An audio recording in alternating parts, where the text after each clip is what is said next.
Thank you, Acting President. So, what the Labor government has shown in energy is leadership.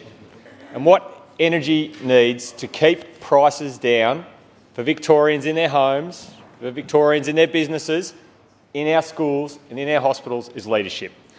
And we know that those opposite, the only thing they know about leadership is the revolving door that they send people out once they've had 12 months in the chair of it.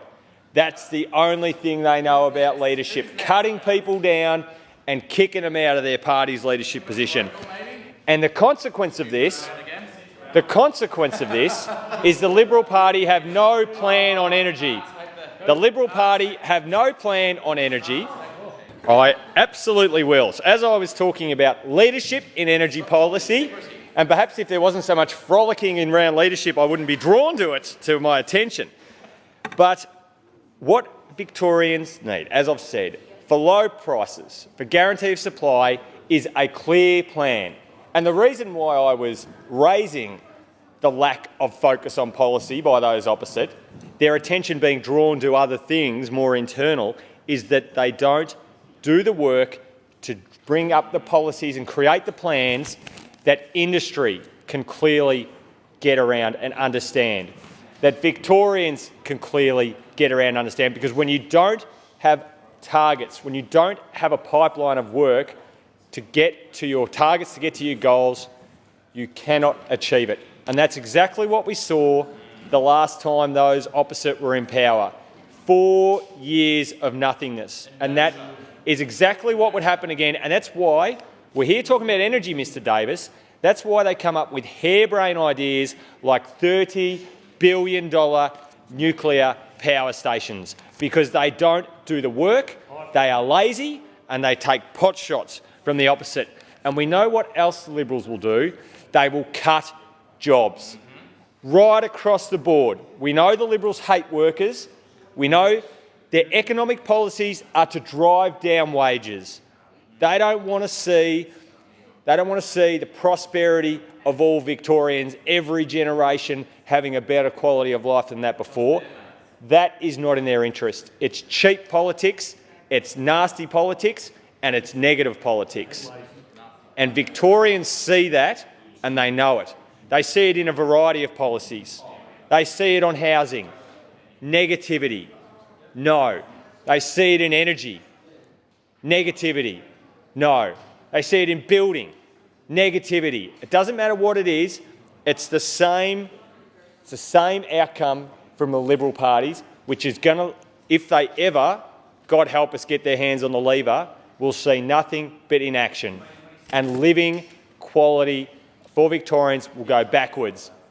Wages for Victorians will go backwards. Energy supplies will go backwards.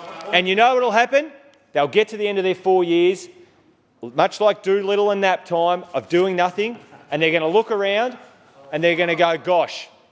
They're going to go, gosh, this century we're in, energy demand's going up. I don't know why. There's something called the internet and data centres that draw more energy. There's going to be residents of Victoria saying, we want to power our homes for the devices, for the technologies that they need and they want. And what are the Liberals going to turn around? They're going to go, my God, where are we going to get our energy from? And they're only going to have one option, and that's to rip up Victorian farms and frack them. They will have no option due to their inaction, due to their lack of planning, their lack of policies, their internal divisions, their negativity and their nastiness, their divisiveness will lead to them needing to rip up Victorian farms, because that is the only way they will be able to meet their blind ideologies. And we know that Victorian farmers, we know that Victorian shoppers, anyone who goes to the supermarket, the grocery store, they want the world-class agricultural product that this state generates, gives to our residents and export around Australia and around the world.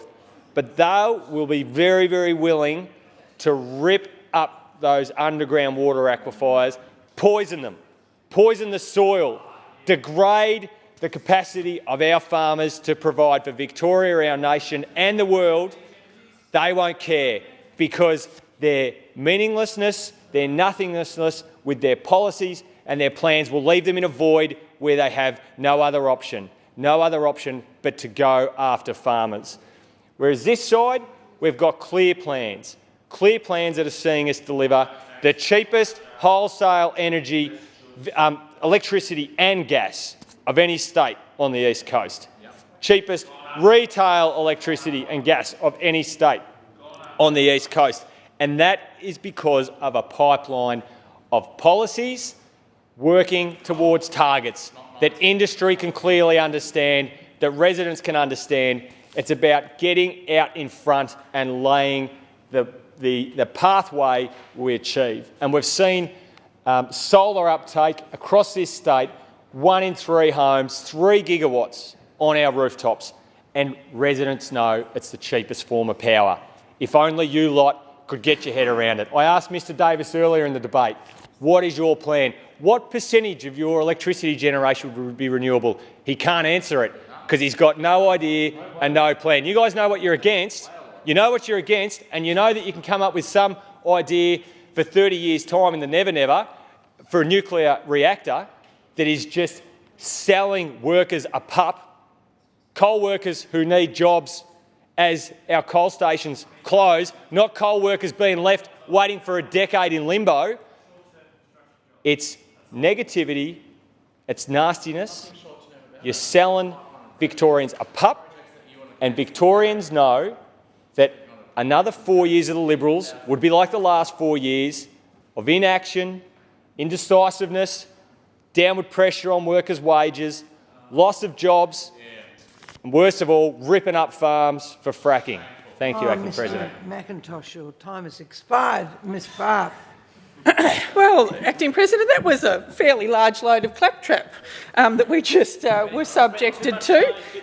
Clearly the lunchtime break didn't bring about any clarity to his mind or sense to his words. But we will